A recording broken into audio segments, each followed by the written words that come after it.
දැනුම ලබාගමු උදෑසනකසේ සිතැඟි වඩාලමු දිය ඇල්ලකසේ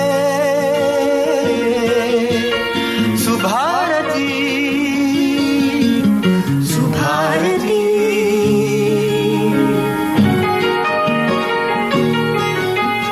දෙසවන සරසන වදනින සිතුවිලි උපදින හඬකින ඔබගේ නිවහන සොයා ඇදේ සුභාරතී සුභාරතී. ආයුබෝවන් සුබ දවසක් ඔබට. අදත් අපි බදාදා දවසේ ඔබ හමු වෙනවා සුභාරතී සංවාද මණ්ඩපයෙන්. අද අප සාකච්ඡා කරන්නේ පරිසර හිතකාමී කෘෂිකාර්මික රටාවකට අනුගත වීමේ ඇති අවශ්‍යතාවය පිළිබඳවයි. මේ කතාබහට අප ගෞරවයෙන් ආරාධනා කළා කෘෂිකර්ම අමාත්‍යාංශයේ අතිරේක ලේකම් කෘෂි සංවර්ධන ආචාර්ය ගාමිණී සමරසිංහ මහතාටත් ඒ වගේම කෘෂිකර්ම අමාත්‍යාංශයේ අධ්‍යක්ෂ කෘෂි යෙදවුම් ජී.ජී.වී. ශාමලී මහත්මියටත් ඔබ දෙපළම අප සුභාරතී සංවාද මණ්ඩපයට සුබ උදෑසනක් කියලා පිළිගන්නවා. ආයුබෝවන්. ආයුබෝවන්. අප දන්නවා අපේ රටේ ආහාර සුරක්ෂිතතාවය පිළිබඳව කතා බහ කිරීමේදී බොහෝ දෙනාගේ මේ වන විට අවධානය යොමු වී තියෙන කාරණයක් තමයි ජාතික ආරක්ෂාව හා සමානවම අද අප මේ මොහොත වන විට රටේ ආහාර සුරක්ෂිතතාවය පිළිබඳව අවධානය යොමු කළ යුතුයි කියලා. ඒ නිසාම තමයි විවිධ ප්‍රතිපත්ති තීරණ රාජ්‍ය මගින් ඉදිරියට ගන්නේ. ඒ අනුව තමයි සෞභාග්‍ය දැක්ම ප්‍රතිපත්ති ප්‍රකාශයේ අනුව වසර 10ක් තුලදී අපේ රට මේ නව කෘෂිකාර්මික පිළිවෙතකට අනුගමනය වෙමින් රටේ ජනතාවට ආහාර සුරක්ෂිතතාවය ස්ථාපිත කිරීම සඳහා කටයුතු කරන්නට සූදානම් වෙන්නේ. ඒ අනුව තමයි මේ වන විට විවිධ තීන්දුව తీරන අරගෙන යනු ලබන්නේ. ඒ අනුව තමයි අපි මේ පරිසර හිතකාමී කෘෂිකාර්මික රටාවකට අනුගත වීමේ අවශ්‍යතාවය අද වෙන විට මතුවේ තිබෙන්නේ. අපි මුලින්ම අවධානය යොමු කරන්නට කැමති ආචාර්ය ගාමිණී සමරසිංහ මහතාගෙන් දැන් මේ විශේෂයෙන්ම පරිසර හිතකාමී කෘෂිකාර්මික රටාවකට අපට මේ අවස්ථාව වන විට අනුගත වීම ඇති අවශ්‍යතාවය ඔබතුමා කොහොමද දකින්නේ? ඔව් සුජාත, ඇත්තටම අපි කවුරුත් දන්නවා, අපි සරලව කියනවා නම් අපි කවුරුත් කැමති මේ වසවිස නැතුව කෑම කන්න හැමෝම කැමති. ඉතින් ඇත්තටම මේක ලෝකයේම තියෙන ප්‍රවණතාවක්. මොකද අපි ඇත්තටම අපි ඉතිහාසය ගත්තොත් එහෙම අපි 1960 දී පමණ හරිත විප්ලවය ඇති වුණා. මොකද ලෝකේ ලොකු ආහාර හිගයක් ඇති වෙලා මිනිස්සු සෑහෙන ප්‍රමාණයක් ඒකෙන් මිය ගියා. ඊට පස්සේ විද්‍යාඥයෝ ඉදිරිපත් වෙලා විද්‍යාත්මකව කොහොමද මේ අස්වැන්න වැඩි කරන්නේ? අස්වැන්න වැඩි කරලා මේ ලෝකේ මේ වැඩි වෙන ජනගහනයට කෑම දෙන්නේ කොහොමද කියලා. අපි එතෙන්දී පොඩ්ඩක් මං හිතන්නේ මුලදීම කියන්න ඕනේ පොඩි අවබෝධයක් ලබා ගත්තොත් හොඳයි. අපි කොහොමද මේ අපි කන භෝග වර්ග අපිට ජනිත වුණේ කියලා. අපි දන්නවා ඈත අතීතයේ අපිට අපේ මුතුන් මිත්තන්, ඒ කියන්නේ වනචාරී යුගයක හිටියා. එහිදී කලේ කැලෙන් ආහාර සොයාගත්තේ. ආහාර සොයාගත්ත කැලේ එතෙන්දී ඒගොල්ලන් තේරුණා මේ ජනගහනය වැඩි වෙනකොට මේ හැමදාම කැලෙන් මේක කඩා ගන්න විදිහක් නැහැ. ඒ නිසා අපි ගෙනල්ලා හිටවන්න ඕනේ කියලා. අපි ඒකට කියනවා ගෘහස්ථකරණය කියලා. දැන් වී වුණත් අපි දන්නවා කැලේ තමයි මුලදී හැදුනේ. ඉතින් ඒකෙන් තෝරාගෙන ඇවිල්ලා තමයි අපි හැදුවේ. එතකොට අපි අර කැලේ තියෙන ඒ වගේ ඇත්තටම අපි විද්‍යාත්මක ගත්තොත් ඒ වගේ ජානපරාසය වැඩි. මොකද ඒවා ස්වභාවික පරිසරයේ හැදිලා ඒ වගේ ලෙඩ රෝග වලට ඔරොත්තු දීම ශක්තිය දෙන්න පුළුවන්. නියඟ වගේ වට ඔරොත්තු දීම. මොකද ඒවා ඉබේම ස්වභාවික පරිසර. නමුත් ඒ වගේ අස්වැන්න අඩුයි. නමුත් අපි ඒවා ගෘහස්ථකරණය කරාට පස්සේ ඒ වගේම වාණ්‍යකරණය කරාට පස්සේ අපිට වැඩි අස්වැන්නක් අනිවාර්යෙන් ලබා ගත යුතු වෙනවා. ඉතින් අපි ගත්තොත් එහෙම අපේ රටේ තියෙනවා දැන් අපි පැරණි වර්ග. පැරණි වර්ග ගත්තාම අපි දන්නවා ඒවා සාමාන්‍ය අපි ගෙවතු වල හිටවනවා. දැන් වී වලට ඉස්සරට වඩා පැරණි වර්ග වලට ඉල්ලුමක් ඇතිලා තියෙනවා. ඒ වගේ ලෙඩ රෝග අඩුයි සමාජයට පොහොර යොදන්නේ. නමුත් ඒ වගේ අස්වැන්න අඩුයි. ඒ නිසා අපි වාණිජ කෘෂිකර්මයට ගියාට පස්සේ අපි විශේෂයෙන් නව ප්‍රභේද අපි බිහි කරලා තියෙනවා. ඒකත් ඇත්තටම ඥාන සංකලනයක්. නමුත් අර මම කිව්වා වගේ ඉස්සර අර කැලේ තිබ්බවට වඩා මේ වගේ ඥාන පරාසය අඩු වෙන්න පුළුවන්. මොකද අපි මෙහිදී අපි ඥාන සංකලනය කරලා වැඩි අස්වැන්නක් ගන්න විදිහට බොහෝ දුරට තමයි ඒව ජනිත කරලා තියෙන. ඊට අමතරව අපි දැන් විද්‍යාත්මක ක්‍රම මගින් ඒවට අපි කාවද්දලා තියෙනවා රෝග විශේෂයෙන් ලංකාවේ දැන් උදාහරණයක් වී වගේ ගත්තොත් එහෙම අපි කියන අපේ ප්‍රධාන පලිබෝධකන දුමුරු පැල කීඩයව ඔරොත්තු දෙන ඒ ලක්ෂණ අපි අලුත් වර්ග වලට බිහි කරලා තියෙනවා. ඒක සාමාන්‍යයෙන් අපි කවුරුත් දන්න ওই වර්ගයක් වී වර්ගයක් බිහි කරන්න අවුරුදු 10ක් විතර ගත වෙනවා. ලොකු කාලයක්. ඒදී අපේ පරිසරයට ඒක හැඩගස්සලා තමයි අපි අලුත් ප්‍රභේදයක් විදිහට දෙන්නේ.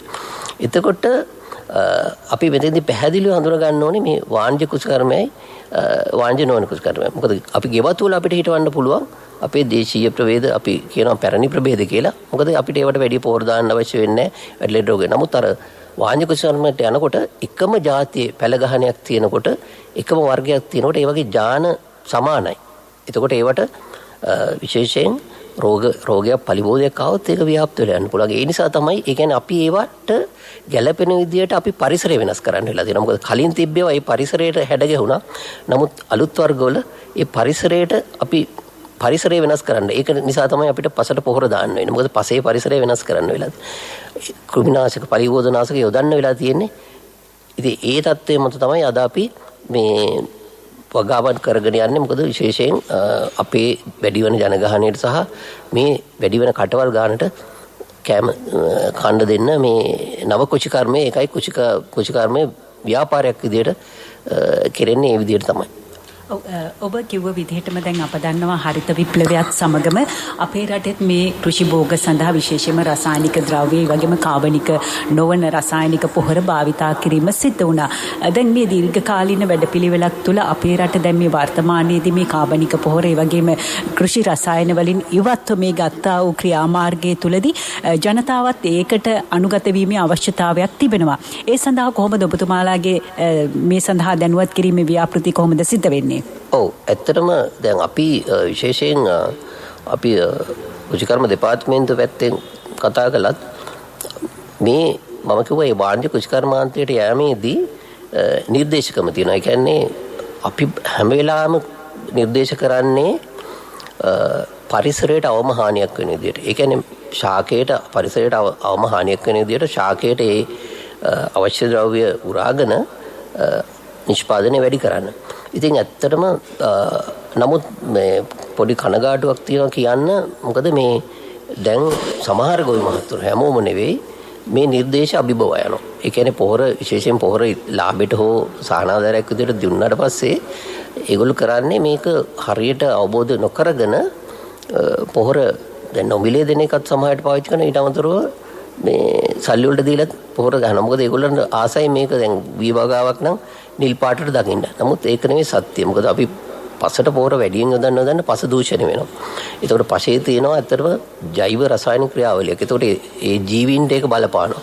ඒතකොට අර සමහරු කියනවා මේ කටකතාවට මේ පස මැරිලා කියලා. පස මැරිලා කියලා කියන්නේ එතකොට මේ ජෛව රසායනික ක්‍රියාවලිය ඒ විදිහටම පවත්වාගෙන ගියොත් තමයි පසේ නිරෝගීතාවය රැකගන්නේ. ඉතින් ඒ වගේම තමයි පලිබෝධනාශක ගත්තත් අපි දන්නවා සමහර ප්‍රදේශවල පලිබෝධනාශක ටිකක් වැඩියෙන් පාවිච්චි කරනවා. ඉතින් ඒක හොඳ දෙයක් නෙවෙයි. මොකද ඒකෙන් පරිසරය දූෂණය වෙනවා. ඊට පස්සේ ඒවා එකතු වෙලා වසවිස විදියට අපේ ආහාර භෝග වලට ඇවිල්ලා ඒක ආහාර වශයෙන් ගන්න අයටත් බලපෑමක් වෙන්න පුළුවන්. ඒ නිසා ඒ වගේම අනිත් ජීවීන්ට ඒ කියන්නේ අපි දන්නවා අපි පරිසරයත් එක්ක ජීවත් වෙන පරිසරහිතකාමී කුෂිකර්මය කියලා කියන්නේ අපි හැකිතාක් ස්වභාවික පරිසරයට ආසන්නව අපි ජීවත් වෙන්න උත්සාහ කරනවා. එතකොට අර අපි නිර්දේශිත ප්‍රමාණ වලට වඩා හුඟක් වැඩියෙන් යදුවොත් එහෙම ඒ ප්‍රශ්නේ ඇවිල්ලා ඒ තියෙන සම්බරතාවය නැති වෙලා විශේෂයෙන් අපි දැන් අහලා තියෙන කතාව තමයි මී මැස්සෝ අඩුයි කියලා කියනවා. ඒතර මී මැස්සන්ට වගේ එහෙමත් බලපෑම. ඒ නිසා අපි කියන්නේ පරිසර හිතකාමී කුෂිකර්මයට අපි යා යුතුයි. ඒක කිසිම විවාදයක් නැහැ. මොකද ලෝකයෙන් ප්‍රවණතාවේ ඒ සඳහා අපි ක්‍රමක්‍රමයෙන් අපේ තියෙන ඒ කියන්නේ අපි පැරණි අපි තියෙනවා අපි ළඟ විශාල තොරතුරු ප්‍රමාණයක්. මොකද අපි ඉස්සර කාලේ වගා කරේ ඔය කෘෂි රසායනික නැතුව. ඉතින් ඒවත් එකතු කරගෙන නමුත් අදට ගැළපෙන ආකාරයට අපි විද්‍යාත්මකව ඒ සම්බන්ධව අධ්‍යයන කරලා අපි ක්‍රමක්‍රමයෙන් පරිසර හිතකාමී කෘෂිකර්මයට යා යුතුයි කියන එක තමයි කියන්නේ මම හිතන්නේ වැඩිදුර විස්තර අපිට ඉදිරියේදී කතා කරන්න පුළුවන්. ඔව් මේ කතා බහට එකතු වී සිටිනවා කෘෂිකර්ම අමාත්‍යාංශයේ අධ්‍යක්ෂ කෘෂි යෙදවුම් ජී.ජී.වී. ශාමලී මහත්මිය. දැන් අපිට අභියෝගයක් තිබෙනවා. ඒ තමයි විශේෂයෙන්ම අපිට දැන් අනාගතයේදී අපේ රට මේ විශේෂයෙන්ම භෝග වගාවන් වලින් ඒ වගේම වී නිෂ්පාදනයෙන් ස්වයංපෝෂිත වීමේ අවශ්‍යතාවයක් තිබෙනවා. අපිට අවශ්‍ය දේවල් අපේ රටේම නිෂ්පාදනය කරගන්න. දැන් මේ අභියෝගත් එක්ක තමයි අපිට මේ කාබනික පොහොර භාවිතා කරමින් ඒ වගේම කෘෂි රසායන භාවිතා නොකර මේ දේවල් කරන්න සිද්ධ වෙලා තිබෙන්නේ. ඒ නිසාම අප සෑම බිම් අඟලක්ම වගා කිරීමේ අවශ්‍යතාවයක් පවතිනවා. ඒ නිසා තමයි ඔබතුමියලා මේ ගෙවතු වගා කිරීමේ වැඩපිළිවෙල ක්‍රියාත්මක වෙන්නේ. ඒ අභියෝගයට කොහොමද දැන් අද දවසේදී මුහුණ දෙන්නේ ඔබතුමියලා? ඇත්තටම පරිසර හිතකාමී කෘෂිකර්මය කියන එක අපිට ආරම්භ කරන්න හොඳම ස්ථානය තමයි අපේ ගෙවත්ත. මොකද ගෙවත්ත කියලා කියන්නේ අපි ජීවත් වෙන පරිසරය. අපි ජීවත් වෙන පරිසරය ආවට වටපිටාව. ඉතින් මේ අපේ මේ පරිසරය ක්‍රමානුකූලව සුන්දරව සකස් කරගන්න ගමන්ම අපිට එදිනෙදා අවශ්‍ය ආහාර බොහෝ දෙයක් අපිට අපේ ගෙවත්තෙන් සපයා ගන්න පුළුවන් විදියට සකස් කරගන්න පුළුවන් නම් මම හිතන්නේ පරිසර හිතකාමී කෘෂිකර්මය ආරම්භ කරන්න අපිට හොඳම පියවරක් තියන්න පුළුවන් මේ අවස්ථාවේදී. ඉතින් එතනදී ඇත්තටම ගෙවත්ත කියලා කිව්වහම අපිට සමහර වෙලාවට භෝග නිෂ්පාදනයට සුදුසුම තැනක් නෙමෙයි. අපි ඉන්නේ එක එක විදිහේ පරිසරවල, එක එක විදිහේ ගෙවතුවල. එතකොට මේ ගෙවත්තක තියෙන ගැටලු මැද ඒ ගැටලු ජයගෙන කෙසේ හෝ යම්කිසි නිෂ්පාදනයක් අපේ පරිභෝජනයට දෛනිකව එකතු කරගන්න පුළුවන් විදිහේ සැලසුමක් සකස් කරගෙන වගා කරන එක තමයි අපේ ගෙවත්තක අපි කරන්න ඕන. විශේෂයෙන්ම අපි කාබනික පොහොර හෝ එහෙම නැත්නම් යම්කිසි පෝෂකයක් පසට එකතු කරන්න ඕන වෙන අවශ්‍යතාවය තමයි අපි භෝගවල අස්වැන්න විදිහට අපි අස්වැන්න අයින් කරගන්නකොට අපේ පසේ තියෙන පෝෂක වලින් කොටසකුත් මේ අස්වැන්නත් එක්ක ඉවත් වෙනවා. දැන් ස්වභාවික වනාන්තරයක් ගත්තොත් පෝෂක ඉවත් වෙන ක්‍රමවේදයක් නැහැ. මොකද වනාන්තරයක ගස් කොළන් වල ගෙඩි පොළවට වැටෙනවා, ඒව දි รา පත් වෙනවා. නැවත ඒ විදිහේ ස්වභාවික සමතුලිතතාවයක් ස්වභාවික වනාන්තරයක ස්වභාවික පරිසරයක තියෙනවා. හැබැයි අපේ වගාබිමක හෝ ගෙවත්තක අස්වැන්න විදිහට අපි භෝග අයින් කරගන්නකොට අපේ පසේ පෝෂණය දුර්වල වෙනවා. ඉතින් අපේ වගකීම තමයි මේ පසෙන් ඉවත් වෙන පෝෂක පසට කෙසේ හෝ යලි එකතු කරන එක. එතකොට මේකට අපිට ගෙවත්ත හොඳම තැනක් විදිහට යොදා ගන්න පුළුවන්. අපේ ගෙදර ඉවත් කරන කැලි කසල, අතුගාන කොළරොඩු, දි รา ඊළඟට වල්පැල මේ අයින් කරන සියලු දේ, දි รา පත් වෙන සියලු දේ පසට අපිට නැවත එකතු කරලා පස සරු බවට පත් කරගන්නත් පුළුවන්. එතකොට ඒ වගේම තමයි අපි ඉස්සෙල්ලත් කතා කරා ගෙවත්ත විවිධ ගැටලු තැනක් කියලා, ගැටලු සහගත තැනක්. එතකොට අපිට වාණිජ කෘෂිකර්මයේ ගන්න අස්වැන්නම ගෙවත්තෙන් ගන්න බෑ. අපි උත්සාහ ගන්න ඕන ගෙවත්තක තියෙන එක වම්බටු ගහකින් එක වම්බටු ගෙඩියක් ගත්තත් ඒක අපිට ලැබෙන සම්පතක්. මොකද අපි ගෙවත්ත කියලා කියන්නේ ලොකුවට ශ්‍රමය වියදම් කරලා පොහොර වියදම් කරලා කෘෂි රසායනික දාලා හදන තැනක් නෙමෙයි. අපේ පවුලේ ශ්‍රමය භාවිතා කරලා ඊළඟට අපේ ගෙදර හදාගන්නම කාබනික පොහොර භාවිතා කරලා වගා කරන තැනක්. එතකොට අපි වාණිජ කෘෂිකර්මයේදී ගන්න අස්වැන්න ගෙවත්තේ නොලැබුණාට ගෙවත්තෙන් ලැබෙන හැම සුළු අස්වැන්නක්ම අපිට ලාභයක්.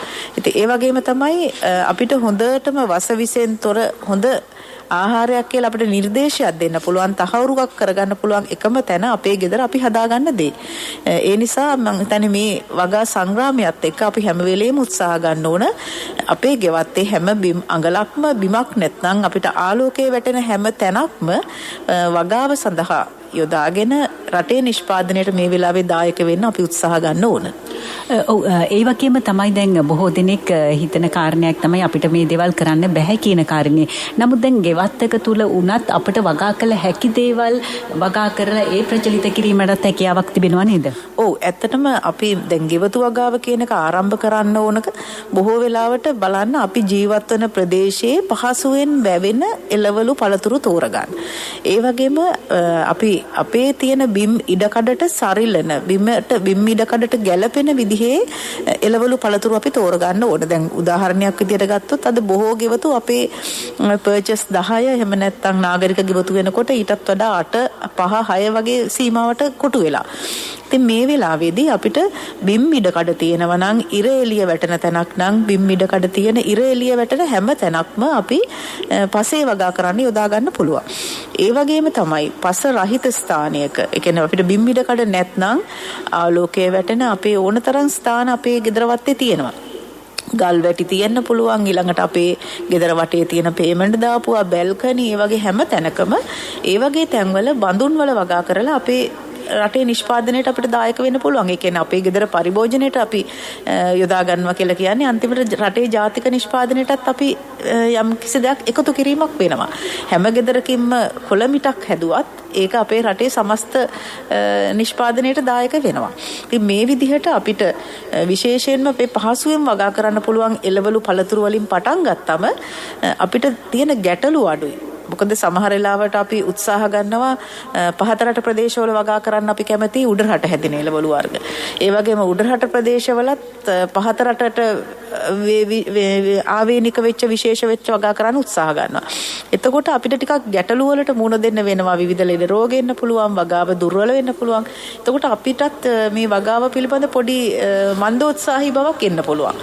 ඒ නිසා අපි වගාව ආරම්භ කරන්න පහසුවෙන් වැඩෙන ඊළඟට පලා වර්ග අපේ ගෙදර වත්තේ හොඳට අපිට හදා ගන්න පුළුවන්. ළඟට ලංකාවේ ඕනම ප්‍රදේශයක වැවෙන ලෙඩ අඩු අපිට අපේ තියෙන සම්ප්‍රදායික භෝග වර්ග තියෙනවා. ඔය අවර, පැණි දඹල, ඒ වගේ අපේ දේශීයව වගා කරපුවා ලෙඩ රෝග අඩු භෝග වර්ග අඩු නඩත්තුවක් යටතේ. විශේෂයෙන් ගෙවත්තකට ඒකත් ඉතාමත්ම වැදගත්. මොකද අපිට ගෙවත්ත කියලා කියන්නේ අපේ ගෙදර අපේ අනිකුත් කාර්යයන් සමග තමයි අපි ගෙවතු වගාව කරන්නේ. අපිට තියෙන ශ්‍රමය අඩුයි, කාලය අඩුයි. ඒ නිසා අඩු නඩත්තුවක් යටතේ අපිට වගා කරන්න පුළුවන් භෝග වර්ග ගෙදර වත්තකට එකතු කර ගැනීමත් ඉතාමත්ම වැදගත් වෙනවා. ඔබ නැදී සිටින්නේ සුභාරතී සංවාද මණ්ඩපයේ සමගින් අද අප සාකච්ඡා කරන්නේ පරිසර හිතකාමී කෘෂිකාර්මික රටාවකට අනුගත වීමේ ඇති අවශ්‍යතාවය පිළිබඳවයි. මේ සාකච්ඡාවට එකතු වී සිටින්නේ කෘෂිකර්ම අමාත්‍යාංශයේ අතිරේක ලේකම් කෘෂි සංවර්ධන ආචාර්ය ගාමිණී සමරසිංහ මහතා සමගින් කෘෂිකර්ම අමාත්‍යාංශයේ අධ්‍යක්ෂ කෘෂි යෙදවුම් ජී.ජී.වී. ශ්‍යාමලී මහත්මියයි. ආචාර්ය ගාමිණී සමරසිංහ මහතා, දැන් ඔබේ විෂයපතේ ගත්තාම විශේෂයෙන්ම අපි මේ බයෝ ඩයිවර්සිටි ජෛව විවිධත්වයේ පිළිබඳ කියන කාරණේදී වැඩි අවධානයක් යොමු වී තිබෙනවා. දැන් අපේ රට ගත්තත් අප දන්නවා විශේෂයෙන්ම දැන් දිවයිනක් නිසාම අපේ මේ ජෛව විවිධත්වයේ ඉතාමත් සංකීර්ණයි. ඒ වගේම අපිට උචිත දේවල් උචිත ආකාරයකට සකසා ගන්නට පුළුවන්. දිස්ත්‍රික්ක මට්ටමින් ගත්තත්, ඒ වගේම පළාත් මට්ටමින් ගත්තත් අපිට ඒ දිස්ත්‍රික්කවල තිබෙනා වූ මේ විවිධත්වයේ නිසාම අපිට ඕන දෙයක් විශේෂයෙන්ම ඔබතුමා කිව්ව විදිහටම දැන් අපි වාණිජ භෝග වගා කරන්න, ඒ වගේම අනිකුත් භෝග වගා කරන්නට හොඳ පරිසරයක් තමයි සකස් වෙලා තිබෙන්නේ. ඇත්තටම අපි මේ දේවල් ප්‍රයෝජනෙට ගන්නවද මේ වන විට? ඇත්තටම සුජාතා, දැන් අපි ගත්තොත් එහෙම ලෝකයේ තියෙනවා ජෛව විවිධත්ව උණුසුම් ස්ථාන 35ක් හඳුනගෙන තියෙනවා. ඒක ලංකාව එකක්. ඒතකොට ඒකෙම පේනවා අපේ තියෙන ජෛව විවිධත්වයේ වැදගත්කම. ඉතින් ඇත්තටම එහෙම කල්පනා කරලා බලනකොට අපේ රට විශේෂයෙන් අපේ රටට මේ තියෙන ජෛව විවිධත්වයේ ප්‍රයෝජනට අරගෙන අපිට පරිසර හිතකාමී කෘෂිකර්මයට යන්න ඉතාම හොඳ අපිට පසුබිමක් තියෙනවා.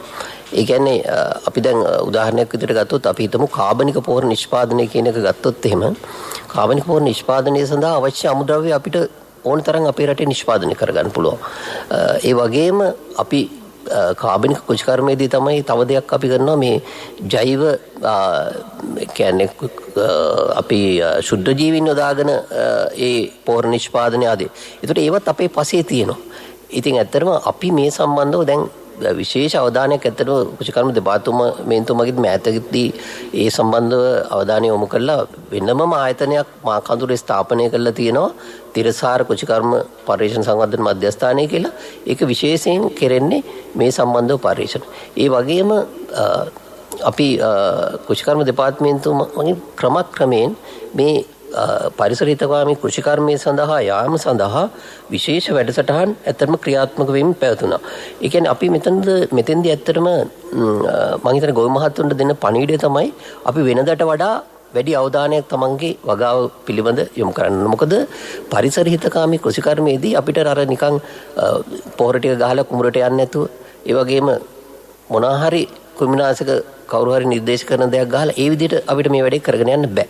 මොකද දැන් ඒවා සම්පූර්ණයෙන් ඒවා තහනම් වෙලා තියෙන හන්ද අපි වැඩි අවධානයක් යොමු කරන්න ඕනේ. වැඩි අවධානයක් කියන්නේ අපි පස පෙරලන අවස්ථාවේ ඉඳන් අස්වැන්න ගන්න දක්වා සියලුම පිළිවෙත් මේ පරිසර හිතකාමී විදියට අපි හැඩගස්සගෙන යන්න ඕනේ. උදාහරණයක් විදියට අපි වී වගාව ගත්තොත් එහෙම වී වගාවේ බිම් සැකසීම කියන එක හරිම වැදගත්. වී වගාවේ බිම් සැකසීම හරියට කළොත් ඒ කියන්නේ හොඳට මඩ කරලා සමතලා කරලා ඒ විදියට ජල පාලනය හොඳට කරලා කළොත් තමයි අපිට වල් මර්ධනය. මොකද ඇත්තටම අපි කවුරුත් මම හිතන බොහෝ දෙනා දන්නවා වී වගාවේ ප්‍රධාන වශයෙන් අපිට ජලය අවශ්‍ය වෙලා තියෙන්නේ මේ වල් මර්ධනය සඳහා.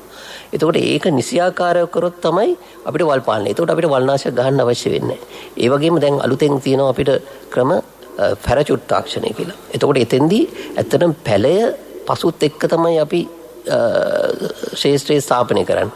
එතකොට එයා තරඟකාරී වෙලා ඉක්මනට වල් අභිබව යනවා.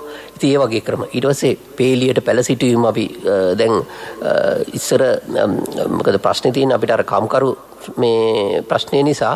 නමුත් දැන් යන්ත්‍ර ඉදිරියට භාවිතා කරන්න වෙනවා පේලියට පැල සිටින. පේලියට පැල සිටුවට පස්සේ අපිට වීඩර්ස් යොදලා වල් මර්ධනය කරන්න පුළුවන්. ඒ ආකාරයට අපිට මේ පරිසර කුෂිකර්මය හිතකාම කුෂිකර්මයට ආවතින වෙන්න පුළුවන්. ඒ වගේම ඊටම වැදගත් දෙයක් තමයි මේ ප්‍රභේද කියන එක. මොකද ප්‍රභේදවල තමයි මේ ඥානවල අඩංගු වෙලා තියෙන මේ වගේ ලක්ෂණ. දැන් මම උදාහරණයක් විදිහට ගත්තොත් මෙතෙන්දී අපි ස්ථಿತಿවන්ත වෙන්න ඕනේ කුෂිකර්ම විද්‍යාඥයින්ට. දැන් 1950 විතර අපි හාල් ගෙන්නුවා. දැන් අපි හාල් ගෙන්නන්නේ බොහෝම අර සුළු ප්‍රමාණයක් අර බාස්මති වගේ විශේෂිත වර්ග විතරයි. ඉතින් මේ විද්‍යාඥයන්ගේ කැපවීම නිසා තමයි දැන් අපිට වර්ග 80කට වඩා ප්‍රමාණයක් අපි නිෂ්පාදනය කරලා තියෙනවා. ඒකෙන් තමයි අපි දැන් අපි බත සපයාගන්නේ. සමහර වර්ග තියෙනවා අක්කරයට බුසල් 200 පවා දෙන වර්ග. ඉතින් ඉස්සර පැරණි වර්ගවල 50ට අඩුයි 30 40 ඒ වගේ බුසල් තිබ්බේ. නමුත් දැන් අලුත් වර්ගවල. ඉතින් ඒවත් ඇත්තටම අපි දේශීය ප්‍රභේද කියලා කියන්නේ මොකද මේවා අපි මුහුම් කළා අපි ගන්නවා මේ අවුරුදු 10ක් විතර මේ අපේ පරිසරයේ මේක හැඩගස්සලා තමයි එළියට දාන්නේ. ඒතකොට ඒ නිසා තමයි අද අපිට මේ ස්වයංපෝෂිත වෙලා තියෙන සහලෙන්. ඉතින් ඒ නිසා අපි එකපාරට අපි දැන් මේ කාබනික හෝ පරිසරහිත කාර්ය කුෂිකර්මයට යනකොට අපි ඒ අස්වැන්න අඩුවීම නොවන ආකාරයෙන් තියාගන්න ඕනේ. ඒක ඉතාම වැදගත්. මොකද අපි මොන දේ කරත් අර ගසට අවශ්‍ය පෝෂක ටිකයි ඊට පස්සේ රෝග පලිබෝධ වෙනවා. ඒක පාලනය කර යුතුමයි. මොකද අපි දන්නවා සමහර වෙලාවට වල් මර්ධනය කරගන්න බැරි වුණොත් 70% දක්වා විතර යන්න පුළුවන් මේ අස්වැන්න හානි වෙන්න පුළුවන්. ඒ වගේම අපි දන්නවා පහුගිය කාලේ අපි මුණ දුන්නා මේ සේනා දැලම වගේ හානි බඩේරින් වලට.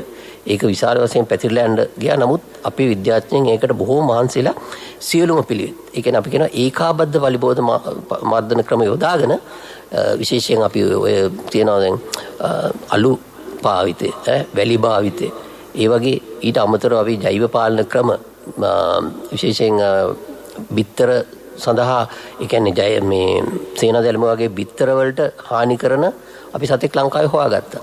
ඉතින් මේ වගේ ක්‍රම ඊට අමතරව ඔය වගේ ක්‍රම මගින් අපිට හොඳ මේකකට යන්න පුළුවන්. ඒ වගේම අනිත් අපි දැන් එළවලු වගේ වැඩ ගත්තට පස්සේ අපි අර බලනවා හැම වෙලේම මේ කෘමීන් ඇතුල් වීම වළක්වා ගන්න ක්‍රම. දැන් අපි net එකක් පාවිච්චි කරනවා. දැන් ඉස්සර වගේ නෙවෙයි එළවලු වගාව කරනවා net එකක්. ඒක ඒකට අර අනිත් සතුන්ගෙන් උත් ආරක්ෂා වෙනවා. ඒ වගේම අර කෘමීන්ට කෙලින්ම භෝගේ පේන්නේ නැති හන්දා ඒගොල්ලන්ට භෝගයට මේ ඇවිල්ලා ඒකට හානි කරන්න බෑ. ඉතින් ඒ වගේ ගොඩක් ක්‍රම තියෙනවා. ඉතින් මේකට අපි කියන්නේ ඒකාබද්ධ පලිබෝධ මර්ධන ක්‍රම. ඒ වගේම ඒකාබද්ධ ශාක පෝෂණ ක්‍රම. මොකද අපි කොම්පෝස්ට් දානවා කියන එක අනිවාර්යෙන් වැදගත්. මොකද කොම්පෝස්ට් වගේ ඒවා පසේ ගුණාත්මය වැඩි කරනවා. පසේ ගුණාත්මය වැඩි කරනවා කියන්නේ අපි යම් පොහොරක් යදුවත් ඒ පොහොර ඒකට උරා ගන්න ශක්තිය වැඩි වෙනවා. ඒ වගේම ජලය රඳවා ගැනීම, ඒ වගේම පස ඊටාම හොඳ නිරෝගී තත්ත්වයකට පත් කරනවා. ඒක අනිවාර්යෙන් යොදන්න ඕනේ. ඉතින් ඒ ආකාරයට අපිට පුළුවන් මේ පරිසර හිතකාමී කෘෂිකර්මය ක්‍රමයෙන් අපිට හොඳ තත්ත්වයකට ගෙනල්ලා අපිට පුළුවන් අර වසවිත කතාවට ඊටාම හොඳ පිළිතුරක් දෙන්න මේ සියලු දෙනාට. මොකද ඒක අනාගතය සඳහා ඊටාම වැදගත් වෙන වැඩපිළිවෙලක් වෙනවා. ශාමලි මහත්මිය ඔබට එකතු කරන්නට පුළුවන් මේ කතා බහට දැන් ජනතාවගේ මේ සඳහා තිබෙන ප්‍රතිචාර කොහොමද මේ කාලවකවානුව වන විට විශේෂයෙන්ම මේ දැන් කාබනික පොහොර කෘෂි රසායන යෙදවුම් භාවිතා නොකර අප දන්නවා කාබනික පොහොර පමණක් භාවිතා කරලා මේ කාර්යයන් ඉෂ්ට සිද්ධ කිරීමේදී ඔවුන්ට පවතින ගැටලු කොහොමද ඔබතුමියලා निराකරණය කරන්නට බලාපොරොත්තු වෙන්නේ? ඇත්තටම මම දැනට බොහෝ වෙලාවට වාණිජ කෘෂිකර්මය කරන ගොවි මහත්තුරු යොමු වෙලා තියෙන්නේ බොහෝ වෙලාවට රසායනික පොහොර සහ රසායනික කෘමිනාශක පලිබෝධනාශක මත වගාවන් සඳහා තමයි යොමු වෙලා තියෙන්නේ. ඉතින් ඇත්තටම මෙතෙන්දී වැදගත් වෙන්නේ දැන් රජය විසින් ප්‍රතිපත්තිමය තීරණයක් අරගෙන තියෙනවා අපි රසායනික පොහොර සහ කෘමිනාශක ගෙන්වීම නැවැත්වීම සම්බන්ධයෙන්. ඉතින් ඒ නිසා අපේ ගොවි මහත්තුරු අපේ හැම වෙලේම මම ඉස්සෙල්ලත් කිව්වා අපි පෝෂණය කියලා කිව්වහම ගහට ඕන පෝෂණය ගහින් ඉවත් වෙන පෝෂක කෙසේ හෝ අපි ගහට යලි ලබා දෙන්න ඕන ගහින් අපි හොඳ අස්වැන්නක් ගන්න නම්. එතකොට මේ සඳහා මම හිතන්නේ කෘෂිකර්ම දෙපාර්තමේන්තුව හැම වෙලේම නිර්දේශ කරේ රසායනික පොහොර යෙදීම පමණක් නෙමෙයි. කාබනික පොහොර සමග රසායනික පොහොර යොදන්න කියලා තමයි හැම වෙලේම නිර්දේශ කරේ. ඒ වගේම තමයි පොහොර භාවිතය අඩු කිරීම සඳහාත් විවිධ කාලවකවානුවලදී විවිධ නිර්දේශයන් ලබා දීලා තියෙනවා. අතීතයේ භාවිතා කරාට වඩා දැනට පොහොර නිර්දේශය අඩු කරලා තියෙනවා කාබනික පොහොර සමග යොදන්න. ඉතින් මෙතනදී මම හිතන්නේ අපේ ආචාර්ය සමරසිංහ මහත්මයා කිව්වා වගේ බොහෝ වෙලාවට අපිට තිබුණු ගැටලුව තමයි නිර්දේශයන්ට වඩා වැඩිපුර යෙදීමට ගොවි මහතුරු උත්සාහ ගන්නවා. දැන් අලුත් නිර්දේශවල රසායනික පොහොර ප්‍රමාණය අඩු කරාට අපේ ගොවි මහතුරු හිතනවා එහෙම නෙමෙයි මේ ප්‍රමාණය ගැහුවේ නැත්නම් අස්වැන්න මදි. එහෙම නැත්නම් පොහොර කඩවල් වල ඉන්න අපේ වෙළඳ ව්‍යාපාරිකයන්ගෙන් තමයි උපදෙස් අරගෙන පොහොර සහ කෘෂි රසායනික ද්‍රව්‍ය ක්ෂේත්‍රයට යෙදුවේ. ඉතින් මේ නිසා තමයි බොහෝ වෙලාවට මේ අපේ කෘෂි රසායනික ද්‍රව්‍ය අවභාවිතයක් එහෙම නැත්නම් භාවිතා කිරීම අක්‍රමවත් වෙලා තියෙනවා. එතකොට ඒ නිසා ඇත්තටම අපේ කෘෂිකර්ම දෙපාර්තමේන්තුවේ තිබුණා පරිසර සාමාන්‍යයෙන් අපි යහපත් කෘෂිකාර්මික පිළිවෙත් කියලා බොහෝ විදුරට අපේ පහුගිය කාලේ අනුගමනය කර ප්‍රතිපත්තියක් තිබුණා. ඒ කියන්නේ ඒකාබද්ධව මේ අපේ සියලුම භෝග වගාවක් සිටවීමේ සිට අස්වනු නෙලීම දක්වා යන ඒකාබද්ධ ප්‍රවේශයකින් පරිසර හිතකාමී විදිහට අවම කෘෂි රසායනික ද්‍රව්‍ය ප්‍රමාණයක් භාවිතා කරලා වගා කිරීම. ඉතින් මෙතනදී දැන් අපේ ගොවි මහතුරුන්ට නැඹුරු වෙන්න වෙනවා. පුළුවන් තරම් කාබනික කෘෂිකර්මයේ වෙත අපිට යොමු වන්න වෙනවා. ඉතින් මේ නිසා අපේ කෘෂිකර්ම දෙපාර්තමේන්තුවේ නිර්දේශ මාකදුර තිරසාර කාබනික කෘෂිකර්ම පරීක්ෂණ ඒකකයේත් අපේ නිර්දේශ ලබා දීලා තියෙනවා කාබනික වගාව කරන්නේ කොහොමද කියලා. හැකිතරම් තම තමන්ට පුළුවන් විදිහට කාබනික පොහොර අපි පස්සට එකතු කරන්න ඕන. මොකද අපි ඉස්සර දැක්කපු දෙයක් තමයි පිදුරු පවා මිනිස්සු ගිනි තිබ්බා. දැන් දැන් අපේ කෘෂිකර්ම දෙපාර්තමේන්තුවෙන් ලොකු වැඩසටහන් ගියා මේ පිදුරු ටික නැවත කුඹුරට යොදාන්න. මොකද පස්සෙන් ඉවත් වෙන ප්‍රධාන පෝෂක අපිට ප්‍රධාන පෝෂක දෙනවට අමතරව අනිකුත් පෝෂක වර්ග මේකෙන් අපිට පස්සට එකතු කරන්න පුළුවන් නිසා දැන් බොහෝ වෙලාවට මම හිතන්නේ ගොයන් කපන යන්ත්‍ර භාවිතා කරන නිසා පිදුරු ටික කෙලින්ම පස්සට වැටෙනවා. ඉතින් මේ විදිහට අපි පුළුවන් තරම් කාබනික පොහොර එකතු කරන්න මම හිතන්නේ අවශ්‍ය නිර්දේශය ඉදිරියේදී ලබා දෙවි කෘෂිකර්ම අමාත්‍යාංශය සහ කෘෂිකර්ම දෙපාර්තමේන්තුව මගින්. ඔබ රැඳී සිටින්නේ සුභාරතී සංවාද මණ්ඩපයේ සමගින්. අද අප සාකච්ඡා කරන්නේ පරිසර හිතකාමී කෘෂිකාර්මික රටාවකට අනුගත වීමේ ඇති අවශ්‍යතාවය පිළිබඳවයි. අම්බරුවෝ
තොපි හින්දා අම්බරුවනේ රට රැකුනේ තොපි හින්දා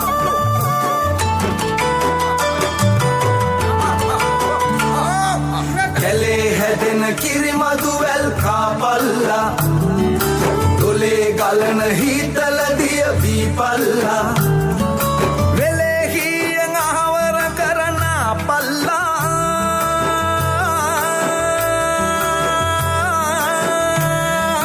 යලේ කන්න ගොඩ දමලා දීපල්ලා යලේ කන්න ගොඩ දමලා දීපල්ලා යලේ කන්න ගොඩ දමලා දීපල්ලා යලේ කන්න ගොඩ දමලා දීපල්ලා යලේ කන්න ගොඩ දමලා දීපල්ලා යලේ කන්න ගොඩ දමලා දීපල්ලා ලක්දෙව් ස්වදේශීය සේවාව මේ ලක්මහුන්ගේ දීර්නාදයයි ලක්පුතුන්ගේ කිත්‍යසස් රාවයයි ලක්පුතුන්ගේ කිත්‍යසස් රාවයයි ඔබ නැවතත් සුභාරතී සංවාද මණ්ඩපයේ සමගින් මේ කතාබහට එකතු වී සිටින්නේ කෘෂිකර්ම අමාත්‍යාංශයේ අතිරේක ලේකම් කෘෂි සංවර්ධන ආචාර්ය ගාමිණී සමරසිංහ මහතා සමගින් කෘෂිකර්ම අමාත්‍යාංශයේ අධ්‍යක්ෂ කෘෂි යෙදවුම් ජී.ජී.වී. ශාමලේ මහත්මියයි. රටක ජාතික ප්‍රතිපත්තියක් ඉදිරියට ක්‍රියාත්මක කිරීමේදී ඒකට අනුගත වීමේ අවශ්‍යතාවය හැමදෙනාගේම වගකීමක් විදිහට තමයි දකින්නේ. දැන් මේ නව කෘෂිකාර්මික හිතකාමී පරිසරයකට අප අනුගමනය කිරීමේදී ඒ සඳහා ක්‍රියාත්මක වීමේදී හැමදෙනාගේම සහයෝගය අත්‍යවශ්‍ය වෙනවා. දැන් මේ වැඩපිළිවෙලට කෘෂිකර්ම අමාත්‍යාංශයේ දායකත්වයේ කොහොමද ඔබතුමාලා ලබා දෙන්නට බලාපොරොත්තු වෙන්නේ? ඔව් සුජාත, ඇත්තටම දැන් මේක අප්‍රේල් 27 වෙනිදා තමයි මේ කැබිනට් පත්‍රිකාවට අනුමැතිය ලැබුණේ. එදා පටන් විශේෂයෙන්ම කෘෂිකර්මයේ අපේ කැබිනට් අමාත්‍යාංශය ඒ වගේම අපිට තියෙනවා වෙනම අමාත්‍යාංශයක් මේ කාබනික පෝර සඳහා වෙනම අමාත්‍යාංශයක් තියෙනවා. ඒ වගේම රාජ්‍ය අමාත්‍යාංශයත් විහා ධාන්‍ය අමාත්‍යාංශය ඒ සියලුම දෙනා ඇත්තටම දැන් එදායින් පස්සේ මේ සම්බන්ධව තමයි මේ යූසුවල වැඩ කරන්නේ. මොකද මේක අපි කවුරුත් දන්නවා මේක අභියෝගයක්. මම හිතන්නේ හැමෝම මේක පිළිගන්නවා. මොකද මේ ශනිකව අපි රසායනික කෘෂිකර්මයෙන් කාබනික කෘෂිකර්මය ඒක අභියෝගයක්. මම හිතන්නේ ඒක හැමෝම පිළිගන්න දෙයක්. නමුත් මම හිතන්නේ අපේ ශ්‍රී ලාංකික ජාතියක් විදිහට අපිට අභියෝග වලට අපිට මුහුණ දීලා අපි පුරුදු ජාතියක් මෙන්ම අපි අභියෝග වලින් ජය අරගෙන තියෙනවා. ඉතින් ඒක හන්ද මේක අපි ප්‍රතිපත්තිය දැන් තීරණය මේ ගත නිසා කෙසේ හෝ මේකට අපි අනුගත වෙන්න තමයි අපි කුෂිකර්ම අමාත්‍යාංශයේ උපරිම උත්සාහය දරන්නේ. දැන් උදාහරණයක් විදිහට කියනවා නම් ඇත්තටම මේ තීරණය ගත්තට පස්සේ ගරු අමාත්‍යතුමා ඒ වගේම ලේකම්තුමාලාගේ ප්‍රධානත්වයෙන් අපි සියලුම කණ්ඩායම් කැඳවලා මීට අදාළ සාකච්ඡා කරලා තියෙනවා.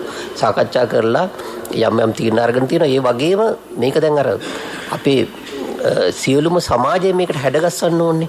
ඒ නිසා අපි විශේෂ දැනුවත් කිරීම වැඩසටහන් කළා.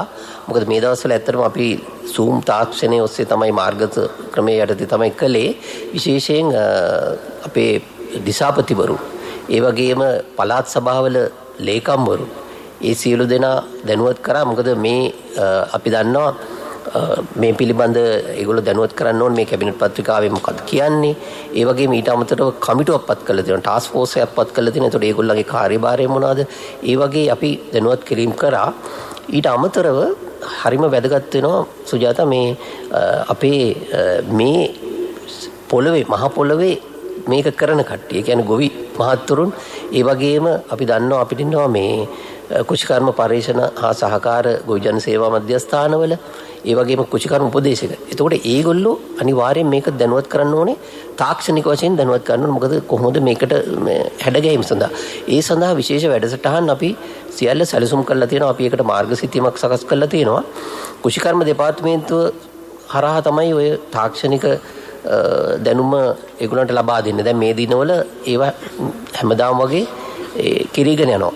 ඉතින් එතකොට අපි දැන් ඊළඟ මහ කන්නේ ඉඳන් විශේෂයෙන් මේක ආරම්භ කරන්න ඕනේ. ඉතින් මෙතෙන්ද කියන්න ඕනේ දෙයක් තමයි අර මම මුලින්ද කිව්වා වගේ අපි හැම විටම උත්සාහ කරන්නේ අපේ අස්වැන්න අපි දැනග අපි අපේ ආහාර සුරක්ෂිතතාවය තියාගන්න මේ වී ඇතුළු අනිකුත් භෝග ලස්සන ඒ විදිහටම තියාගෙන ගොවි මහත්තුරුන්ටත් අගතියක් නොවන ආකාරයට වැඩ කරන්න. ඒ සඳහා තමයි අපි හැම දෙයක්ම කරන්නේ කුෂිකර්ම මාවතේ විදිහට.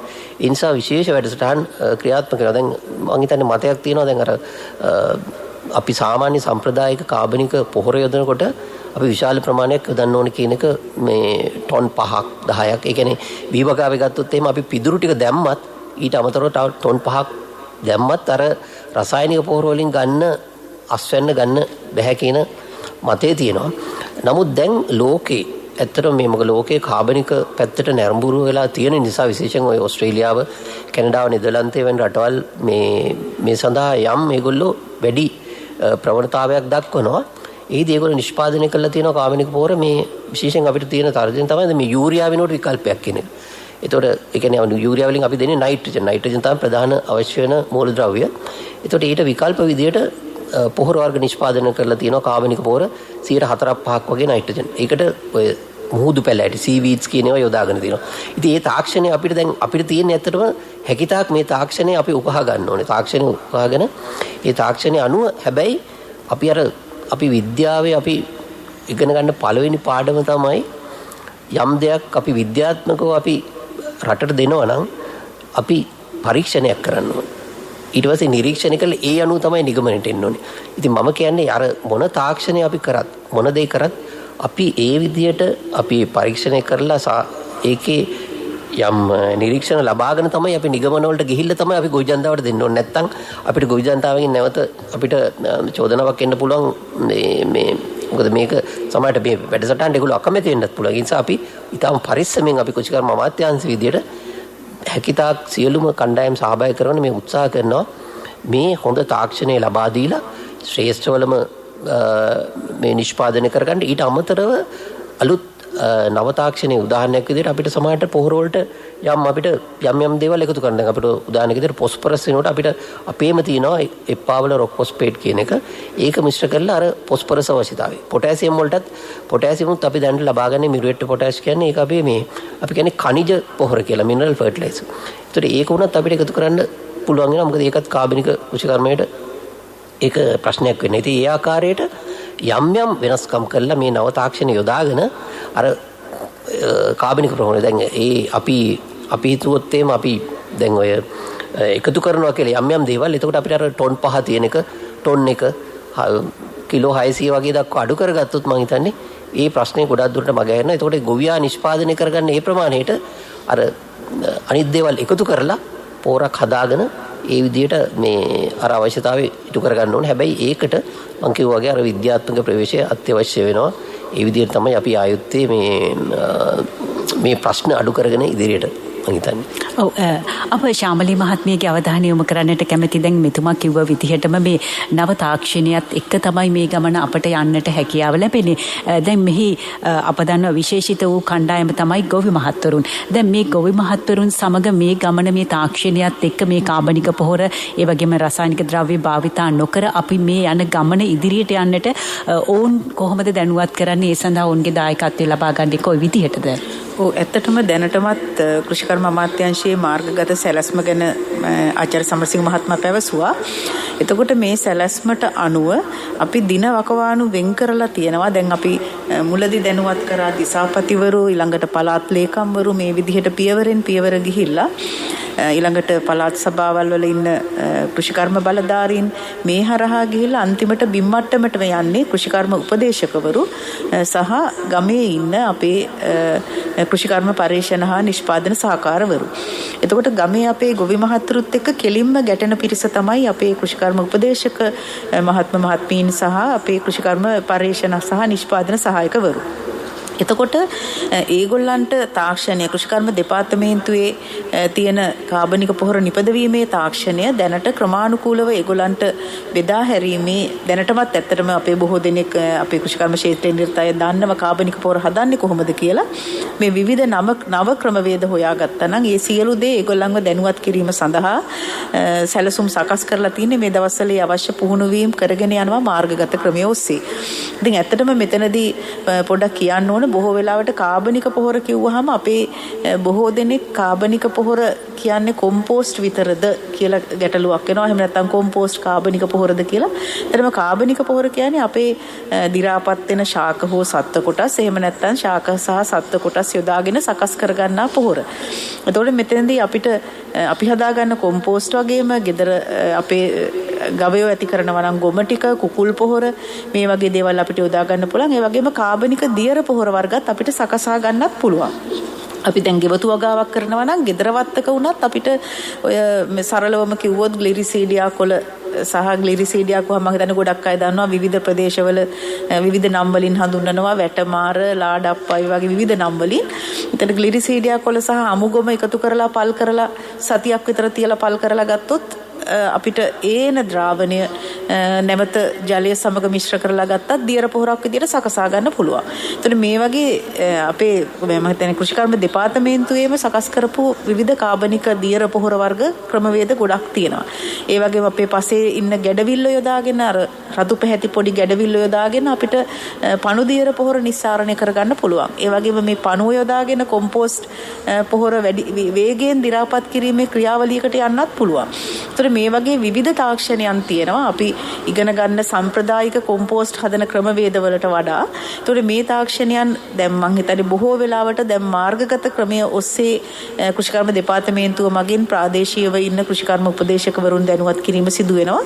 ඊට පස්සේ අපිට කෘෂිකර්ම උපදේශකවරුන් මගින් පුළුවන් අපිට හැම ගොවි ජන සේවා සංවර්ධන දෙපාර්තමේන්තුවට අයිති ගොවි ජන සේවා මධ්‍යස්ථානවල අපේ කෘෂිකර්ම පරීක්ෂණ සහ නිෂ්පාදන සහකාරවරු ඉන්නවා. ඒතකොට කෘෂිකර්ම උපදේශකවරුන් මගින් ඔවුන්ට දැනුම ලබා දීලා ගම්මට්ටමේ ඉන්න කෘෂිකර්ම නිෂ්පාදන පරීක්ෂණ සහකාරවරුන් මගින් ගමේ ගොවි ජනතාව වෙත මේ පණිවිඩය යැවීමට තමයි දැනට සැලසුම් කරලා තියෙන්නේ. අපි ආචාර්යතුමාගේ අවධානය යොමු කරන්නට කැමති. දැන් මෙතුමිය සඳහන් කළා විශේෂයෙන්ම ගොවි මහතුරුන් මේ සඳහා කොහොමද දායක කරගන්නේ කියලා. දැන් මේ වාණිජ්‍ය කෘෂිකර්මාන්තයේ දෙසට අවධානය යොමු කිරීමේදී දැන් කෙනෙකුට මේ පිළිබඳව ගැටලුවක් මතුවෙන්නට පුළුවන්. අපි කොහොමද දැන් විශේෂයෙන්ම මේ සිදු කරන ආකාරයටම අපේ මේ අස්වැන්න වැඩි කරලා ඒ වගේම හොඳ ආදායමක් ලබා ගන්නට කොහොමද කටයුතු කරන්න කියලා. ඕන් කෙරෙහි අවධානය යොමු වෙනවා නේද මේ අමාත්‍යාංශයේදී? පැහැදිලිවම ඇත්තටම මම ඉස්සෙල්ලා කිව්වා වගේ ඇත්තටම මේක මේ ප්‍රශ්නය වැඩිම දැනෙන්නේ ගොවි මහත්තුන්ට. මොකද ඒගොල්ලෝ තමයි මේ වැඩේ කරන්නේ. එතකොට අපි හැම වෙලාවෙම අපි හැම වෙලෙම හිතනවා ගොවි මහත්තුන් ගැන. මම අර ඉස්සෙල්ලා කිව්වා වගේ ගොවි මහත්තුන්ගේ ආදායම පවත්වාගෙන යන්න අර අඩු වශයෙන් දැනට තියෙන ආදායමවත් ලැබෙන්න ඕනේ. ඊට අමතරව මොකද පහුගිය කාලේ අපි කෘෂිකර්ම අමාත්‍යාංශයෙන් මගින් ක්‍රියාත්මක සෞභාග්‍ය වැඩසටහන වල මම හිතන්නේ හුඟක් හොඳ ලාභයක් ලැබුවා ගොවි මහත්තුරුගේ වගාවෙන්. අපිට පහුගිය කාලේ තියෙන ගොඩක් අය දැන් ඔය කොවිඩ් නිසා සමහර ව්‍යාපාර අඩපණ සංචාර ව්‍යාපාර ඒගොල්ලෝ ඇවිල්ලා අපෙන් ඉඩම් ඉල්ලන තත්ත්වයකටපත් වුණා. මොකද මේ කෘෂිකර්මයේ ඊටාම හොඳ පැත්තකට මේ යොමු වෙලා තිබුණා.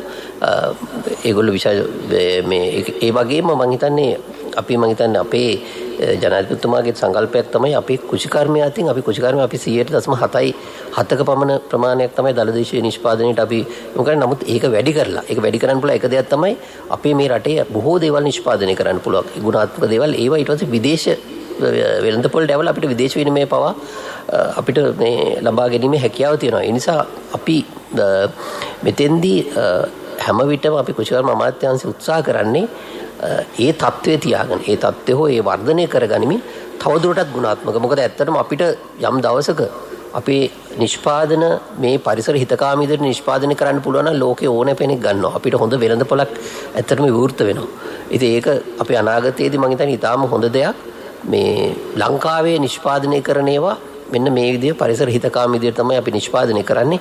ඒවට හොඳ වෙළඳපොළක් ලෝකේ තියෙනවා. ඉතින් ඒ නිසා අපි ගොවි මහත්තුරුන් එක්ක ඇත්තටම හැම වෙලේම අර මේ අපේ ශාමලී මහත්මිය කිව්වා වගේ මේ වැඩසටහන් වල අවසානයේ දැන් මේ මාස දෙක ඇතුළත ඉතාම හොඳින් දැනුවත් කරනවා. මොකද ඒගොල්ලන්ට තමයි මේ අභියෝගේ ගොඩක් වෙන්නේ. ඒ වගේම අපි තාක්ෂණික පැත්තෙන් කෘෂිකර්ම දෙපාර්තමේන්තුව වගේ ගොවි ජන සේවා මධ්‍යස්ථාන ගොවි ජන සේවා දෙපාර්තමේන්තුව එකතු වෙලා මොකද ඒගොල්ලෝ තමයි ඒ වගේම පළාත් සභා ඒ වගේම දිස්ත්‍රික් ලේකම්වරුන් ඇතුළු ඒ කණ්ඩායම තමයි ඇත්තටම මේ ශාස්ත්‍රයේ ඉන්නේ. ඒතකොට ඒගොල්ලෝ එක්ක හැම වෙලේම එකතු වෙලා මේ වැඩසටහන සාර්ථක කරගන්න උපරිම ශක්තිය යොදමින් තමයි අපි දැන් මේ දවස්වල වැඩ කරන්නේ කෘෂිකර්ම අමාත්‍යාංශයේ විදිහට. ඔව් ඒ වගේම දැන් තරුණ ප්‍රජාව ගොවිතැනින් ඉවත් වීමේ පවතින කාලවකවානුවකට මේ නව තාක්ෂණය භාවිතා කරලා මේ දේවල් ඔවුන්ටත් ග්‍රහණය කරගෙන ඔවුන්ගේ දායකත්වයක් ලබා ගන්නටත් හැකියාව ලැබෙනවා නේද? පැහැදිලිව. මොකද මෙතෙන්දී ඇත්තටම දැන් මේක අපි දැන් උදාහරණයක් ගත්තොත් අපි ඉස්සර පොහොර පිටරටින් ගෙනල්ලා අපි පොහොර බෙදා හැරියා. නමුත් එතකොට අපේ රටේම පොහොර මේ අවශ්‍ය ප්‍රමාණය නිෂ්පාදනය කරන පොහොර සහ අනිකුත් පරිසර හිතකාමී පලිබෝධනාශක වෙන්න පුළුවන් ඒ හැම දෙයක්ම නිෂ්පාදනය කිරීම සඳහා දැන් අපේ රටේ අවස්ථාව.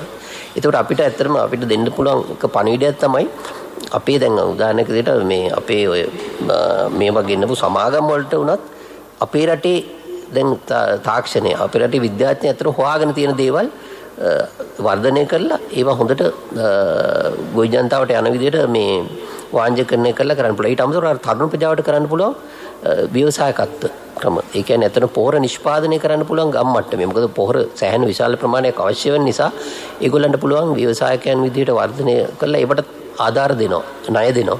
ඉතින් ඒව අරගෙන ඒ විදිහට නිෂ්පාදනය කරලා අනිත් අයට බෙදා හරින්න පුළුවන්. ඊට අමතරව මම හිතන්නේ තරුණ ප්‍රජාව දැනටමත් ඔය මේ පරිසර හිතකාමී කෘෂිකර්මයට ඒගොල්ලෝ මම හිතන්නේ හුඟක් කැමති. මොකද මම දැනගත්තා මේ සමහර සමීක්ෂණයන් කරපුවාම මේ තරුණයෝ තමයි ගොඩක්ම කැමති මේ පරිසර හිතකාමී. ඒකට ඒගොල්ලෝ මේකට යොමු කරලා අපිට ලොකු ප්‍රයෝජනයක් ගන්න පුළුවන් මේ ඒගොල්ලන්ගේ උදව්ව අරගෙන මේක මම හිතන්නේ අපිට ඉදිරියට හොඳට කරගෙන යන්න පුළුවන් වැඩක් කියලා තමයි කල්පනා කරන්න පුළුවන්. ඔව් ශාමලි මහත්මිය දැන් ඇත්තටම ගාමිණී සමරසිංහ මහතා සඳහන් කළා දැන් බිම සකස් කිරීමේ ඉඳලා අස්වැන්න නෙලීම ගබඩා කිරීම දක්වාම මේ ක්‍රියාවලිය සිද්ධ විය යුතුයි කියලා. කියන්නේ අප කොහොමද මේ පරිසර හිතකාමී විදිහට මේ දේවල් ඉෂ්ට සිද්ධ කරන්නේ කියලා. දැන් ඔබතුමීගේ අවධානය යොමු කරන්නට කැමතියි. දැන් මේ සඳහා විශේෂයෙන්ම අපිට පවතින අභියෝගات එක්ක මේ දේවල් කියන්නේ සමාජයට අනුගත කිරීමේ අවශ්‍යතාවය පිළිබඳව ඔබතුමාලගේ අවධානය ඔබතුමියලගේ අවධානය යොමු වෙලාද තිබෙන්නේ? ඔව් ඇත්තටම අපි මේ සිදු කරන සියලුම දේවල් අපි කෘෂිකර්ම දෙපාර්තමේන්තුවෙන් පරීක්ෂණයක් කරත් ඒක අපේ ගොවි ජනතාවට සමාජයට අනුගත විය යුතුයි. එහෙම නැත්නම් ඒක ප්‍රයෝජනයක් නෑ.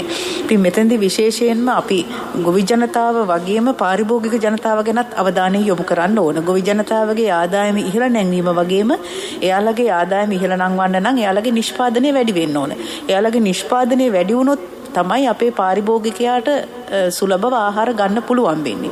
ඉතින් ඒක තමයි මෙතෙන්දී ආහාර සුරක්ෂිතභාවය කියන ගැන අපි වැඩිපුර කතා කරන්නේ ඒකයි. නිෂ්පාදනය වැඩි කිරීම වගේම ආහාර සුරක්ෂිතභාවයත් අනිවාර්යයෙන්ම තියෙන්න ඕන. එතකොට තමයි පාරිභෝගිකයාට බයක් නැතුව ඕන වෙලාවක කන්න ආහාර සුලභ වෙන්න ඕනේ. එතකොට අපේ නිෂ්පාදනය වැඩි කිරීමේ මූලික පරමාර්ථයත් ඒකයි.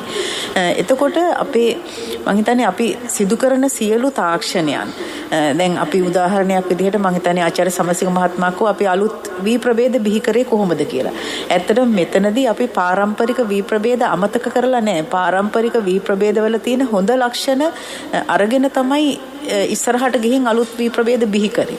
එහෙම නැතුව වෙනත් කොහෙන්වත් ඒ කියන්නේ වැඩි අස්වනු ගෙන දෙන වී ප්‍රභේදයක් එක්ක මුහුම් කරන රෝග පලිබෝධ වලට ඔරොත්තු දීමේ ප්‍රභේද මේ වගේ විශේෂ ලක්ෂණ සහිත භෝග මුහුම් එකිනෙකට මුහුම් කරලා තමයි අලුත් ප්‍රභේද බිහි කරලා තියෙන්නේ. එතකොට මේ හැම එකකම අපේ පරමාර්ථය උනේ අස්වනු වැඩි කරලා ගොවි ජනතාවගේ අස්වැන්න වැඩි කිරීම වගේම පාරිභෝගිකයාට ආහාර අතින් සුරක්ෂිත කිරීම අවසානයේ රටේ නිෂ්පාදනයේ ඉහළ නැංවීම.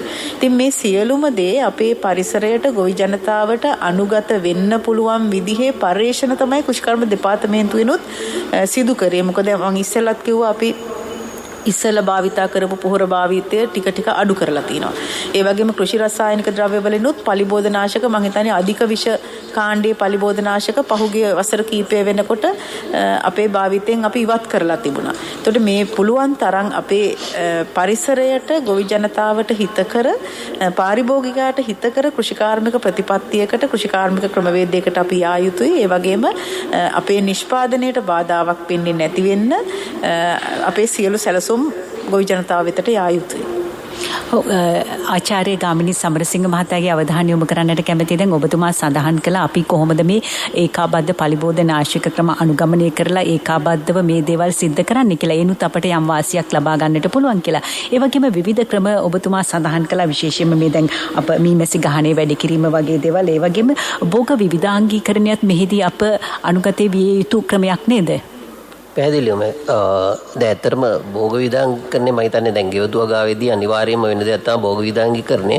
ඒතකොට ශේෂ්ත්‍රයේදීත් අපි භෝග විවිධාංගීකරණයට යා යුතුයි. දැන් උදාහරණයක් විදිහට අපි ඒක ක්‍රම දෙකකට කරන්න පුළුවන්. එකක් තමයි අපි දැන් මම හිතන්නේ අහලා ඇති දැන් අපි රටට ගෙන්නිය විශේෂයෙන් මුං ඇට උඳු කවුපි වගේ නැවැත්තුවට පස්සේ අපිට අපේ රටේ නිෂ්පාදනය වැඩි කරන්න අවශ්‍ය වුණා. එතෙන්දී කළේ ඇත්තටම විශේෂයෙන් ওই මහවැලි ප්‍රදේශවල ඒ වගේ වතුර යම් ප්‍රමාණයක් තෙතමනය තියෙන ප්‍රදේශවල අර වී වගාවෙන් පස්සේ අපි අමතර කන්න දෙකක් වගා කරා. ඒ කියන්නේ එතෙන්දී අපි කරේ මුං වගාව කරා, කවුපි වගාව කරා. ඒ වගේ ඊටාම සාර්ථකයි. අපිට අවශ්‍යතාවයෙන් 50% විතර වගේ නිෂ්පාදනය කරගන්න ලැබුණා. ඇත්තටම මේ දැන් අර ගෙන්වීම තානම් කරාට පස්සේ මම හිතන්නේ ගොවි මහතුන්ට ලොකු මිලකුත් ලැබුණා ඒවට. එතකොට එතෙන්දී තව වැඩි වාසියක් වුණා. මොකද ඒවා රනිල කුලයේ භෝග. රණ කුලයේ භෝග අනිවාර්යෙන් නයිට්‍රජන් පරිසරයේ තියෙන නයිට්‍රජන් ඒගොල්ලෝ තිර කරලා ඊට පස්සේ ඒ වගාවෙන් පස්සේ පසට එකතු වුණාට පස්සේ පස්සේ නයිට්‍රජන් ප්‍රමාණය වැඩි වෙනවා. ඒතකොට වී වගාවට ඒකෙන් මේ හොඳ පොහොරක් ලැබෙනවා. ඉතින් ඒ වගේ ඊට අමතරව දැන් ගොඩක් හොයාගෙන තියෙන තමයි අර ඒකාකාර වගාවක් තනි වගාවකදී තමයි විශේෂයෙන් මේ රෝග පලිබෝධ උනත් පැතිරලා යන්න පුළුවන්. ඒ නිසා දැන් බඩිරුව එක්ක තව දෙයක් වවන්න පුළුවන් නම් ඒ විදිහට විවිධාංගීකරණය කරන්න පුළුවන් නම් විවිධ ආකාරයෙන් බඩිරුව සම මයියොක්ක වැවීම වගේ දේවල් එහෙම පරිශන කළා තියෙනවා. එතෙන්දී අර රෝග ව්‍යාප්තිය අඩු වෙනවා. මේ අර තරංගයත් අඩු වෙන නිසා ඒකෙන් සමහරට වැඩි ආදායමක් ලබා ගන්න පුළුවන් ක්‍රම තියෙනවා. එතකොට මම මෙතෙන්දී තව මේ කියන්න ඕනේ වැදගත්ම දෙයක් තමයි අපි මෙතෙන්දී ගෙවතු වගාව දැන් ශාමලි මහත්මිය වගේ ගෙවතු වගාවයි අපි වාණිජ වගාවයි කියන්නේ ඇත්තටම එක්තරා විදිහක දෙකක්. ඒතර අපිට ගෙවතු වගාවේ අපිට කියන්න බෑ යම් හොඳ ගස් කීපකින් යම් හොඳ අස්වැන්නක් ලැබුණා ඒක අපිට කෙලින්ම ආදේශ කරන්න බෑ වාණිජ වගාව. මොකද වාණිජ වගාව සම්පූර්ණ වෙනස්. ඒ නිසා ඒක මම හිතන්නේ මතක තියාගන්න ඕන දෙයක්. ඒතර ගෙවතු වගාව අපිට කිසිම ප්‍රශ්නයක් නෑ. අපිට 100%ක්ම අපිට gedara තියෙන හදාගන්න පොහොර වලින් හදාගෙන කාබනික විදිහට කරගෙන යන්න පුළුවන්. නමුත් වාණිජ වගාවේ තමයි අපිට තියෙන අභියෝගය. ඉතින් ඒකට අපි මුහුණ දෙන්න තමයි අපි දැන් මේ සැලසුම් සකස් කරලා තියෙන්නේ. ඉතින්දී අර මම ඉස්සෙල්ලා කිව්වා වගේ ගොවි මහන්තුන්ටත් අගතියක් නොවන විදිහට පාරිභෝගිකයටත් ප්‍රශ්නයක් නොවන විදිහට අපි මේ ගමන යා යුතුයි. ඒ සඳහා තමයි අපි සියලුම සැලසුම් සකස් කරගෙන යන්නේ කුෂිකර්ම අමාත්‍යාංශ විදිහට. ඔව් ඒ වගේම මේක කන්නේට වගා කිරීමත් එක් ක්‍රමයක් විදිහට අපිට හඳුන්වා දෙන්නට පුළුවන් නේද? පැහැදිලිවම කන්නේට වගා කරපුවාම වෙන්නේ ඇත්තටම අපි ඉස්සර ඉඳන්ම කියපු දෙයක් තමයි විශේෂයෙන් වී වගාවේදී ඔය යාය ක්‍රමය කියලා එකට ක්‍රමයක් තිබුණා. ඒකට මුළු යායම එකවර වගා කිරීම. එතකොට එකවර වගා කරනකොට අර වතුර ලබා දීමත් ඒවත් පහසු වෙනවා. ඊට අමතරව මේ දැන් අපි දන්නවා මේ විශේෂයෙන් පලිබෝධකයන් සමහර වල් පැලෑටි වල ඉන්නවා. වල් පැලෑටි ඊට පස්සේ භෝගයකට ගිහිල්ලා ඒක එක වර්ධක අවදි වල තමයි හානි කරන්නේ. දැන් විශේෂයෙන් කුඩිත් පැලමැක්කා කියන සතා වීවගාවේ ඊටාම කුඩා පැල වලට හානි කරන්නේ. එතකොට එකම අවස්ථාවේ ඒ සියලුම යාය තිබ්බොත් එහෙම ඒ හානිය පාලනය කරගත්තොත් පැතිරියාම අඩුයි. නමුත් එකම යායේ එක්කෙනෙක් අද පටන් ගන්නවා, තව එක්කෙනෙක් සති දෙකකට පස්සේ පටන් ගන්නවා. මේ පැලමැක්කට ලේසියෙන් යන්න පුළුවන් මේකෙන් අනිත් එකට. එතකොට ඒ පාලනය කරන්න අමාරුයි. ඒ වගේම බොහෝ පලිබෝධ පාලනය සඳහා මේ එකවර ඒ කියන්නේ කන්නේට වගා කිරීම හරිම වැදගත් වෙනවා. ඒ වගේම අර විවිධ වයස් කාණ්ඩවල වර්ග වගා කරනවා නම් එතකොට අපිට ඒක අපි ඒ අණුව ඒ කියන්නේ දැන් එකවර වගා කරලා ඒ අණුව ඉදිරියට යන්න ඕනේ. එතකොට අපිට ගොඩක් මේ ප්‍රශ්න අඩු කරගන්න පුළුවන් එකවර වගා කිරීමෙන්. මොකද මේ මුළු යායම එකම විදිහට තියනවා නම් විභාගාවකදී ලේසියෙන් ඒක පාලනය කළා, රෝග පලිබෝධ පාලනය කළා, විශේෂයෙන් වතුර ලබා දීම ආදී පාලනය කළා හොඳ මේ අස්වැන්නක් ලබා ගන්න යන්න පුළුවන්. ඉතින් හරිම වැදගත් වෙනවා ඒක පරිසර හිතකාමී ක්‍රමයේදී මම අර කිව්වා වගේ බිම් සැකසීමේ ඉඳන් සියලුම මේ පිළිවෙත් මේ ආකාරයෙන් කරගෙන යන්න ඕනේ. එකට එකතු වෙලා සාමූහිකව ඊටාම එකමුතුවකින් මම හිතන්නේ මේක කරගන්න ඕනේ. ඒ වගේම සුපරීක්ෂාකාරී බව ශේෂ්ත්‍රයේ ඒ සියලුම දේවල් වෙනදාට වඩා කරන්න ඕනේ. ඉතින් තමයි අපිට පරිසර හිතකාමී කෘෂිකර්මයෙන් හොඳ ඵල ප්‍රයෝජන ලබා ගන්න පුළුවන්. එතකොට මට තව පොඩි කාරණයක් මෙතෙන්ට එකතු කරන්න ඕන. මොකද කාබනික වගාව කියන එක අපි ගෙවත්තේ කාබනික වගාව සහ වාණිජව කාබනික වගාව කියන එක දෙකක්. ඒක පැහැදිලිව දැනගන්න ඕන. අපි ගෙවත්තක සුළු භූමි ප්‍රමාණයක භෝග විවිධත්වයක් ඇතිව ගෙවත්ත කියලා කියන්නේ අපි විවිධ භෝග වර්ගවල එකතුවක් ස්වභාවික වනාන්තරයකට සමානයි. උස යන ගස්, මිටි ගස්, විවිධ මට්ටමේ ගස් එක්ක මිශ්‍ර භෝග වගාවක කාබනික වගාවක් කිව්වහම අපිට රෝග පලිබෝධ ගොඩක් අඩුයි. ඒ වගේම අපිට ගෙදරවත්තේ ඕන තරම් අපිට අපේම අපද්‍රව්‍ය එකතු කරලා පස්ස සරු කරගන්න පුළුවන්.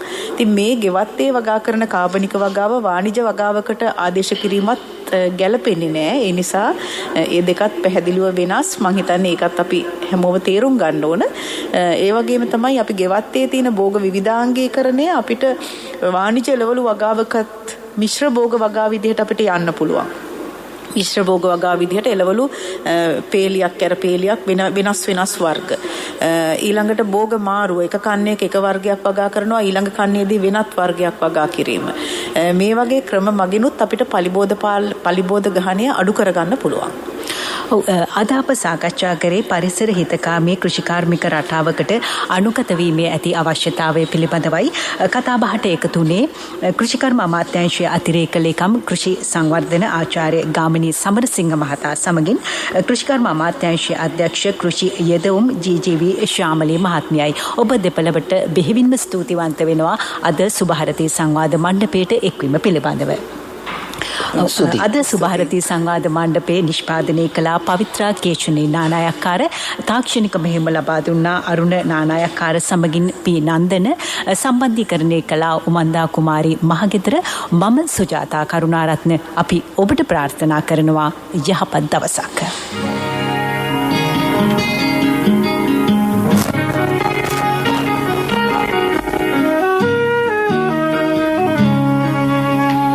දැනුම ලබාගමු උදෑසනකසේ සිතැඟි වඩාලමු දිය ඇල්ලකසේ